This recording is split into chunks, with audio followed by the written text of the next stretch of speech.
What's up, everybody? Welcome back to the channel. Dan here from Headwaters Kayak, and I'm hanging out at the legendary Headwaters Adventure Company up in Redding today. I was just here visiting with Brian, walking around the store, and I spotted this new board that I had not seen in person yet. This is the new VFT Endurance by Pau Hana. So VFT, what does that mean? That's their vacuum form technology. I'll walk you through the board and we'll get in a little bit more specific about what that means and why that makes this board so cool. So I've always been a fan of vacuum form technology. It's similar to like Eddy line kayaks. It's a thermoformed ABS plastic. And now they have this really cool wood design. So it looks like wood, but you get the durability of a thermoformed plastic board. Now it's not just plastic. The inside is actually a foam core. And then they do a Kevlar wrap on the outside of the foam, fiberglass it, and then they mold a thermoformed deck and hull, and then they seam it together with this, paddle guard rub rail, kind of like a rubberized material. So that's what's cool about it, is it's pretty heavy duty. They take a beating. They definitely can hit a few rocks without breaking. So a lot more stout than say a fiberglass board, which you got to be a little bit more careful with. So the stats on this board is it's 12 foot long, 32 inches wide, 6.5 inches thick. It comes in at 34.5 pounds, so a little bit heavier than a composite board, but ultimately, I think the durability is why somebody would be buying this board, not necessarily the weight penalty.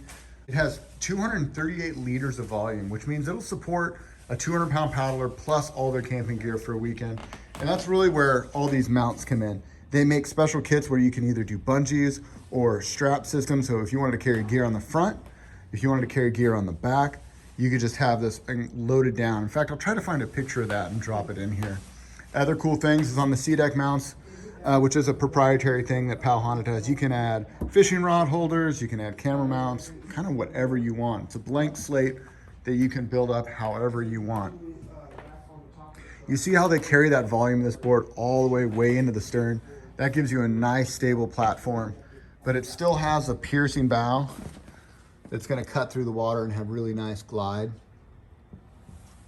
So it really is the best of all worlds for somebody that's wanting kind of a recreational touring board, maybe something that they can fish off of, that they can camp off of, or just something that they can get on and go cover some miles. That's going to feel really stable and easy and forgiving. Now, there is a couple things to know about composite boards or thermoform boards when it comes to transportation and storage. If you're transporting one of these on top of your car, you want to make sure it's in a padded, reflective case, because what that's going to do is going to reflect the sun off and keep the board from getting too hot. If these boards get over 150 degrees, it'll start melting the foam, it'll start warping the plastic, your deck paddles start popping off. So you got to be very aware, especially somewhere like here in Redding where it gets to 105, 110 degrees. You want to make sure to protect your board and keep it in a board bag if it's sitting out in the sun. You also want to store it at home in a cool, dry place out of the direct sunlight. That really goes for any kayak. The sun is the #1 thing that kills paddle sports equipment, whether it be rotomolded kayaks like that Dagger behind me, thermoform, or even composite. So the best thing you can do is keep it in your garage, keep it wrapped, and then have it up on some sort of stands. You can either do like a freestanding rack, something like this, or Suspense makes a bunch of really cool garage storage. I'll show you some of those. So you can do like a ceiling rack where you can have them stacked or do them side by side. This is a freestanding sup rack, or if you have like a fence or a gate that's in the shade, something like this will work. So thinking about how you're gonna store your board, how you're gonna transport your board, and how you're gonna like work on your board or tinker on it. I love a set of freestanding racks. Like when I get home, the first thing I wanna do is rinse it with fresh water. So I throw it up on the stands, hose it down, clean it up with some simple green, 303 it, and then put it away. So having a nice set of stands like that is really important. So that's a quick look at the new Endurance VFT. The VFT carries on to the other boards like the Malibu Tour, the Navio, the Malibu Classic. So there's a bunch of different boards with that VFT technology. Again, it's not necessarily the lightest boards out there, but they're definitely durable. They're built to last. They're built to take a shot.